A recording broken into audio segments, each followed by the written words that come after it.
আমরা যারা শিক্ষার্থীরা আছি আমরা যদি বই আনতে যাই, এখানে বইটাকে গুপ্তধনের মতো করে রাখা হয়েছে। বইটা নেওয়ার জন্য শিক্ষার্থীরা বই যে হলে নিয়ে যাব, সেই প্রসেসগুলো আমলাতান্ত্রিক এত বেশি জটিলতা, কেউ বই নিয়ে যায় না, বই যেখানে আছে সবগুলো এখানে থেকে গেছে। পাশাপাশি আর্কাইভ সেকশনের যে অ্যাক্টিভিটিগুলো, সেই আর্কাইভ সেকশনে যাওয়ার জন্য বিশাল আমলাতান্ত্রিক জটিলতা। তো এই সব কিছু আমাদের ঐক্যবদ্ধ শিক্ষার্থীদের যে প্যানেল তৈরি হয়েছে, আমরা শিক্ষার্থীদের ম্যান্ডেট নিয়ে আমরা বিজয়ী হয়ে আসার পরে ইনশাআল্লাহ আমাদের এই পুরো সেন্ট্রাল লাইব্রেরিকে আমরা আমূল পরিবর্তন করবো ইনশাআল্লাহ। বিশ্বের বড় বড় যে বিশ্ববিদ্যালয়গুলো আছে, সেই বিশ্ববিদ্যালয়গুলো যেভাবে তাদের এই লাইব্রেরিকে তারা ইনভেস্ট করে, লাইব্রেরিটাকে যেভাবে আধুনিকায়ন করে, সেভাবে আমাদের এই লাইব্রেরিকে আমরা আধুনিকায়ন করবো এবং এটা ডিজিটালাইজেশন করা, পাশাপাশি ই লাইব্রেরি যেটা বিশ্বের বুকে এখন খুবই জনপ্রিয়, এবং ইন্টারন্যাশনাল যে জার্নালগুলো আছে এবং আমাদের ইউনিভার্সিটির যে জার্নালগুলো আছে সেগুলোকে অ্যাক্সেস, এগুলো ফ্রি অ্যাক্সেস, সে অ্যাক্সেসের ব্যবস্থা আমরা করব।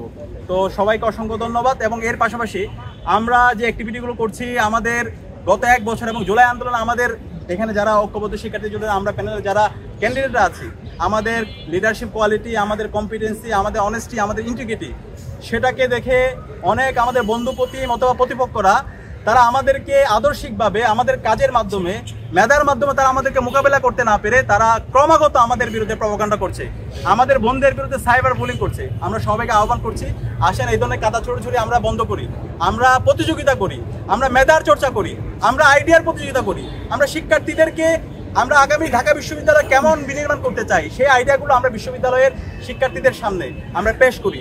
এগুলো না করে আমরা যারা প্রার্থীরা আছে, আমরা যদি এইভাবে আচরণবিধি লঙ্ঘন করি, তাহলে এর মাধ্যমে আমাদের নির্বাচনের যে উৎসবমুখর পরিবেশ তৈরি হয়েছে সেখানে একটা আচরণবিধি লঙ্ঘন হচ্ছে এবং এর মাধ্যমে শিক্ষার্থীরা এই ধরনের আচরণকে তারা পছন্দ করছে না। তা আমরা আশা করব, আমরা সবাই ঢাকা বিশ্ববিদ্যালয়ের শিক্ষার্থী, ঢাকা বিশ্ববিদ্যালয়ের দিকে পুরো জাতি তাকিয়ে আছে, আমরা এমন কোনো কাজ করব না যে কাজের মাধ্যমে ঢাকা বিশ্ববিদ্যালয় প্রশ্নবিদ্ধ হয়। তো আমরা সবাই ঐক্যবদ্ধভাবে আমাদের জুলাইয়ের যে আকাঙ্ক্ষা, শহীদদের যে আকাঙ্ক্ষা এবং বিশ্ববিদ্যালয়ের শিক্ষার্থীদের যে প্রত্যাশা, সেই প্রত্যাশার আলোকে আমাদের ইস্তেহার তৈরি করি, আমাদের ভালো কাজের প্রতিযোগিতা করি এবং এর মাধ্যমে আমাদের সৎ, দক্ষ, আদর্শ দেশপ্রেমিক যারা আছে তাদেরকে আমরা নির্বাচিত করি। সবাইকে অসংখ্য ধন্যবাদ।